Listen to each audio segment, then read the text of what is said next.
1,00,000 kilometre دور کسی سے بھی بات کر سکتا ہوں، کسی کو بھی دیکھ سکتا ہوں، کسی کے بارے میں بھی جانکاری حاصل کر سکتا ہوں، تو آپ کو کیا لگتا ہے کہ کیا وہ میری بات کو سیریسلی لیتا؟ وہ مجھے پاگل سمجھتا۔ کیوں؟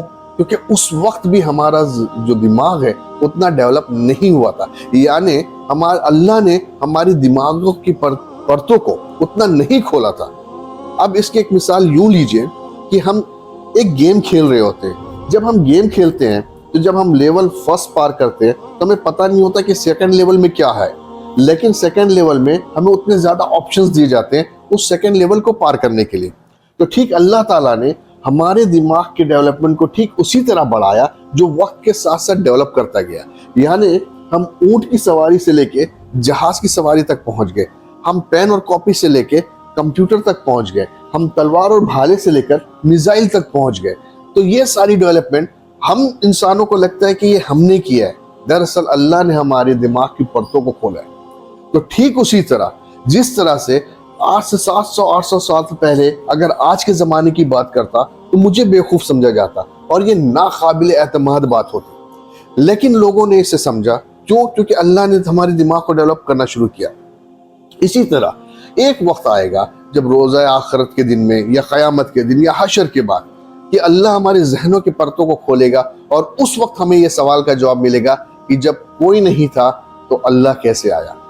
تو اس لیے ابھی یہ سوچنا بالکل بیکار ہے، کیونکہ ہمارے ڈیولپمنٹ جو مائنڈ کی جو ڈیولپمنٹ ہے وہ اتنی زیادہ وکست نہیں ہوئی ہے، اتنی زیادہ ڈیولپ نہیں ہوئی ہے کہ ہم اس لیول تک پہنچ سکے۔ جیسا آج میں لاکھ کوشش کر لوں جنت اور جہنم کے بارے میں، اس کو ڈیزائن کرنے کے بارے میں نہیں کر سکتا۔ میں لاکھ کوشش کر لوں کہ میں جنوں کی لائف کے اندر چلا جاؤں تو میں اس کو نہیں دیکھ سکتا۔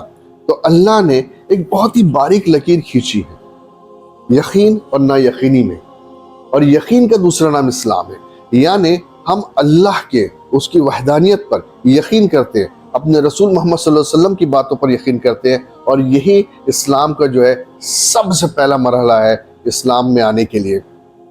تو یعنی بنا دیکھے اس اللہ پہ یقین کرنا جسے ہم نے دیکھا نہیں، بنا سوچے بنا سمجھے ان سوالات کے جواب نہ ہونے کے باوجود بھی اس اللہ پر یقین کرنا، اور اس رسول کی بات پر یقین کرنا کہ ہمارے آخری نبی محمد صلی اللہ علیہ وسلم نے جو بھی بات کہی ہے وہ صحیح ہے، یہی دراصل ایمان ہے، یہی دراصل دین ہے۔ اور ایسا نہیں ہے کہ اللہ سے پہلے کون تھا، اس کا جواب نہیں ہے، اس کا جواب ہے، لیکن ہمارا دماغ اس وقت اس جواب کے لیے تیار نہیں ہے۔ اس لیے جو چیزیں اللہ نے ہمارے دماغ کو اس ڈیولپمنٹ کے اندر نہیں ڈالی ہے ہم اسے نہیں سمجھ سکتے، اور اسی کا نام یقین ہے اور اسی کا نام دین ہے۔ اللہ نے زمین اور آسمان کی تخلیق صرف 6 دنوں میں کی، اور زمین کو تخلیق دینے کے بعد اللہ نے اس پر سب سے پہلا پہاڑ رکھا جسے ابو قبیس کہتے ہیں، جسے جبل ابو قبیس کہتے ہیں، جو مکہ میں ہے۔ تو میں لے کر کے ساتھ اپنی زندگی گزار رہے تھے، اور اس وقت جو میرے پیچھے آپ دیکھ رہے ہیں یہ جو بادشاہ کا محل ہے یہی ابو قبیس پہاڑ ہے، یعنی دنیا کا جو سب سے پہلا پہاڑ ہے۔ اللہ نے دنیا کو قائم کرنے کے بعد جو اس زمین پر سب سے پہلا پہاڑ رکھا وہ یہی ہے، ابو قبیس پہاڑ۔ اس پہاڑ کی اپنی خصوصیت ہے، یہ ٹھیک جو آپ دیکھ رہے ہیں ٹاور کے بغل میں یہ جو ہے پورا بادشاہ کا پیلس ہے۔ یہ بادشاہ کا پیلس جو ہے یہ ابو قبیس پہاڑ کے اوپر ہے، نیچے پورا زمزم کا یہ ہے۔ اور اب اس کی تاریخ سمجھ لیں، ابو قبیس پہاڑ کے بارے میں کہا جاتا ہے، پہلی چیز تو یہ ہے کہ جب کعبے کی تعمیر ہوئی تو جو سب سے پہلا پتھر استعمال کیا گیا تھا وہ ابو قبیس پہاڑ کا پتھر استعمال کیا گیا تھا، یعنی اسی پہاڑ سے وہ پتھر لیا گیا تھا آدم علیہ السلام کے وقت میں۔ دوسرا کہتے ہیں کہ آدم علیہ السلام کی وفات جو ہے ان کے بعد جو ان کی تدفین کا کام تھا، جو ان کے جو مقبرہ ہے، ان کی جو خبر ہے وہ اسی پہاڑوں میں۔ تیسرا، جب نوح علیہ السلام کو اللہ نے ان کی قوم پہ عذاب بھیجا تھا تو جب انہوں نے عذاب بھیجا تھا تو ساری دنیا میں سیلاب آ گیا تھا، تو اس وقت اس زمانے میں جبرائیل علیہ السلام نے حجر اسود کو اٹھا کر انہی پہاڑوں کے اوپر سیف رکھا تھا، انہی پہاڑوں کے اوپر۔